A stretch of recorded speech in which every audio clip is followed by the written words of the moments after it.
चिदाकाश लीला ललित चिन्मय प्रेम प्रकाश श्रीहर्षण हिया लीला विमला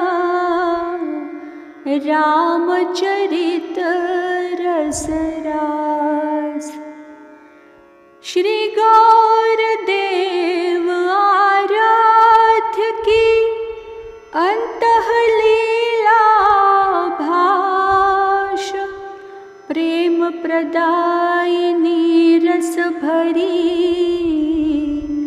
मृदुला कहत रसास मृदुला कहत रसास। श्री सीताराम जी महाराज की जय। अनंत श्री विभूषित हमारे सद्गुरुदेव भगवान श्रीमद् राम हर्षणदास जी महाराज जी ने हम सब अपने आश्रित जनों के कल्याण, आत्मचिंतन व कालक्षेप हेतु अपने चित्त रूपी गगन में उदित श्री सीताराम जी की चिन्मयी लीलाओं का वर्णन अपनी असमूर्त कृति चिदाकाश की चिन्मयी लीला में किया है, जिसका पठन पाठन व स्मरण चिंतन अध्यात्म प्राप्ति की हेतुभूता है। उपरोक्त ग्रंथ की क्रमशः वाक सेवा प्रस्तुत की जा रही है। आइए हम अग्रिम लीला में प्रवेश करते हैं। संध्या का सुहावना पावन समय था। भगवान भास्कर अस्ताचल जाने के लिए अपने रथ का वेग बढ़ा रहे थे। अरुणिम आभा बिखेरने के लिए उत्सुकता प्रकट कर रहे थे। निशा अंधकारास्त्र को लेकर प्रकाश के स्थान को तमसाच्छन्न बनाने के लिए सुमुत्सुक थी, किंतु किरणमाली के एक किरण बाण का स्मरण करते ही वह कांप जाती थी। फिर भी अपने साहस का परिचय देने के लिए आगे ही बढ़ती आ रही थी। दिवाकर भी दिन भर की यात्रा से थक से गए थे, अतः विवश होकर अपने किरण बाण आत्मत्रोण में डालने के लिए उद्यत से जान पड़ते थे। प्रतीति हो रही थी कि निशा नारी पर बाण प्रहार करना उचित न होगा, इसलिए पराजय स्वीकार करके प्रतिपक्षी के न आने के प्रथम ही वे संग्राम भूमि छोड़कर पर्वत के अंतराल में प्रवेश कर जाना चाहते थे। इधर काली के स्वागत में पक्षियों का कलरवनाद हो रहा था। नक्षत्रों की दीप मालिका जलाने की तैयारी के लिए निशीथ भक्त सुमुत्सुक थे। कुमुदनी नारियों का परिवार उत्फुल्ल मना अपनी श्वेत कांति की ज्योति से रमणी रंजना रजनी की आरती उतारने के लिए जलाशय में एक पांव खड़े होकर प्रतीक्षा कर रहा था। कमलवन अपने विकासक दिन की विरोधिनी रात्रि का मुख देखना उचित न होगा, अस्तु संकुचित मुद्रा में अपने सिर को निम्न दिशा की ओर करने को सोच रहा था। शीतल मंद सुगंधित त्रिविध वायु बहकर बुद्धिमानी का परिचय दे रहा था कि हम उभय पक्षी हैं, निर्विरोध हैं, समता संयुक्त हैं। पुष्प परिवार में परस्पर फूट हो जाने के कारण कुछ दिन के पक्ष में थे, कुछ रात्रि के। इससे सौगंधिक सेवा दोनों को समान प्राप्त थी। वन पशुओं को अपनी आहार व्यवस्था और गृह पशुओं को अपनी आराम व्यवस्था के लिए निशितम की प्रतीक्षा हो रही थी। राम रघुनंदन स्वश्याल निमिनंदन के साथ वाटिका विहार उक्त बेला में करते हुए तज्जनित आनंद की अनुभूति कर रहे थे। आहा, कैसी यहाँ अर्धनारीश्वर भूत भावन भगवान शंकर की दिव्य मूर्ति है। सखे, लगता है अपलक इनका दर्शन अतृप्त आंखें करती ही रहें। इन्हीं के कृपा प्रसाद से हमको यह मिथिला अपनी करके प्राप्त हुई है। इन्हीं के अमोघ आशीर्वाद से श्री कीर्ति और विजय प्राप्ति का भाजन बड़े बड़े महिपालों के रहते राम बना है। शोक सिंधु में डूबती हुई मिथिला इन्हीं पार्वती पति की अनुकंपा से उसमें अस्त न होकर आनंद सिंधु का समनुभव कर रही है। अतएव अपने शाल के साथ आपका भाम इन भवानी व भवानीपति का दर्शन करना चाहता है। गिरिजा बाग विहार करते हुए रघुनंदन राम ने कहा। कल्याण कर भगवान शंकर निमिकुल के निर्वाहक एवं संरक्षक हैं। इनकी अहेतुकी कृपा की वर्षा मिथिला में सब ओर से सर्व समय एक रस होती चली आ रही है, जिससे स्वार्थ परमार्थ सुख सुकृत की खेती सदा समुन्नतशील रही। श्री आचार्य एवं पितृ आज्ञा से राम श्री की संबंध कामना से कमला किनारे आशुतोष की आराधना करने का सौभाग्य उनके इस सेवक को सुलभ हुआ था। छठे महीने में ही भगवान भोलेनाथ ने दर्शन देकर आप श्री से संबंध होने के साथ साथ और भी अनेक वरों का दान दिया था। अंत में इच्छानुसार अपना दर्शन लाभ बताकर अंतर्धान हो गए थे। आहा, उनका आशीर्वाद प्रत्यक्ष होकर राम के शाल को राम का बनाया है।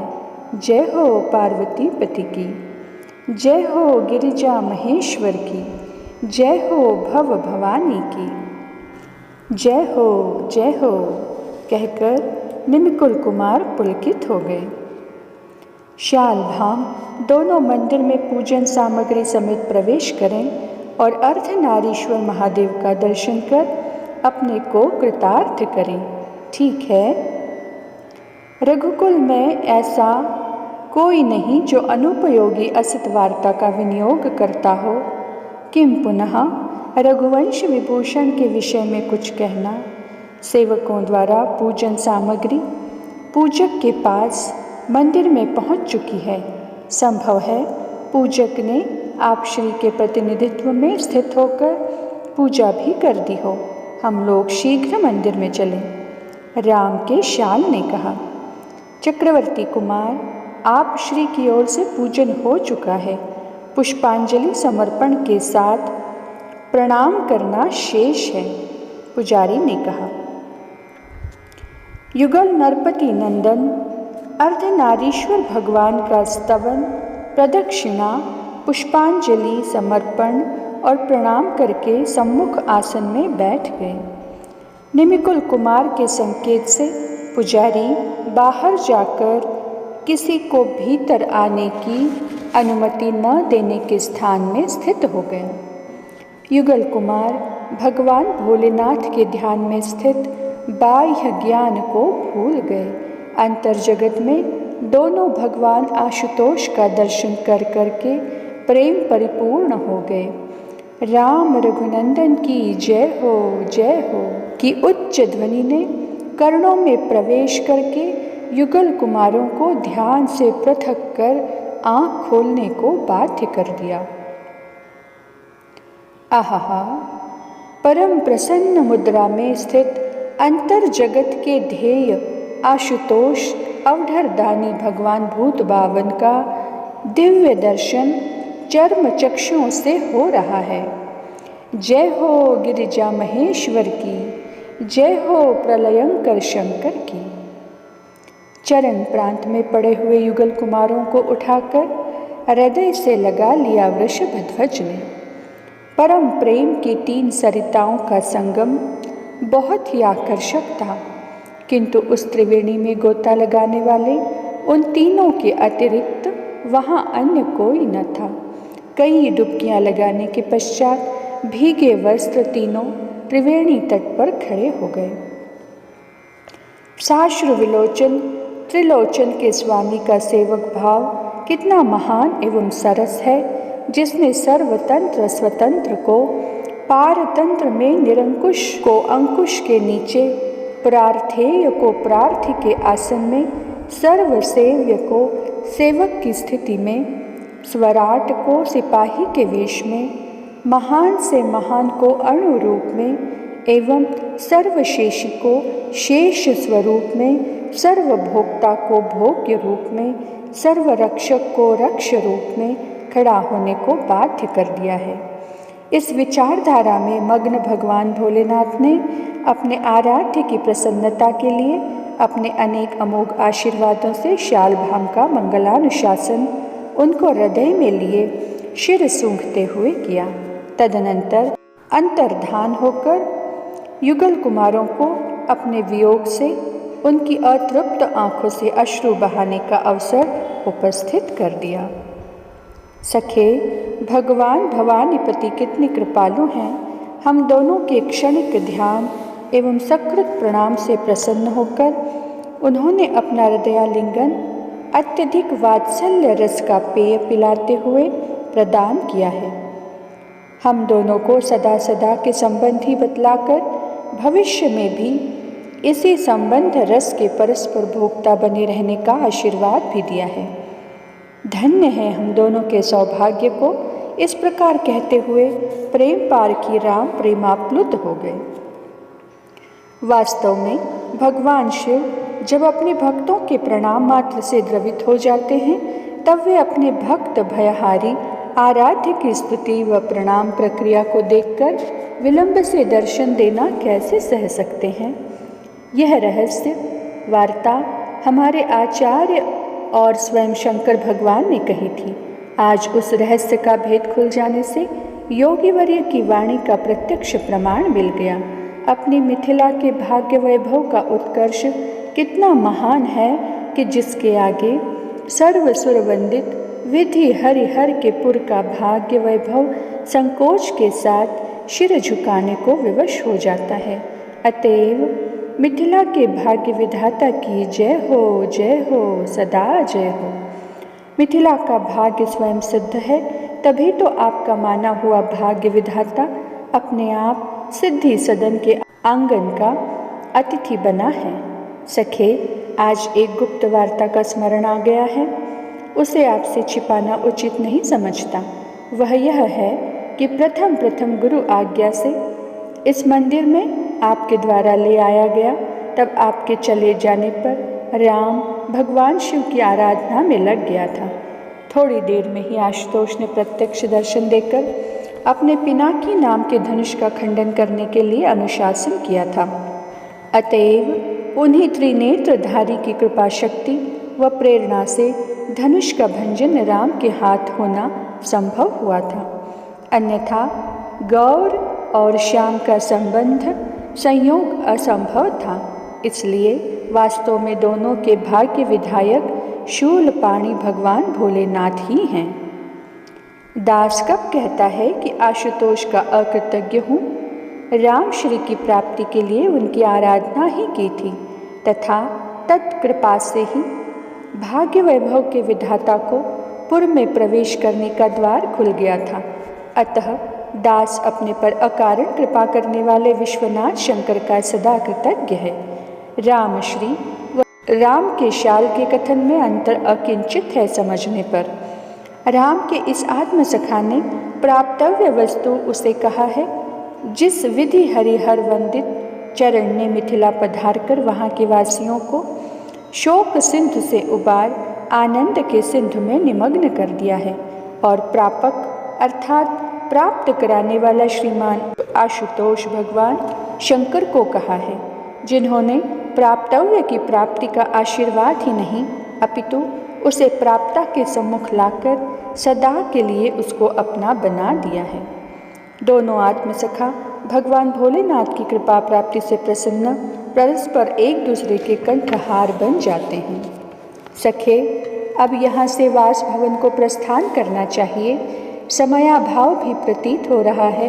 हाँ, वाटिका विहार करना हो तो अल्प समय में उसके अल्पांगों को ही देखकर चलने का प्रयास करना उचित होगा।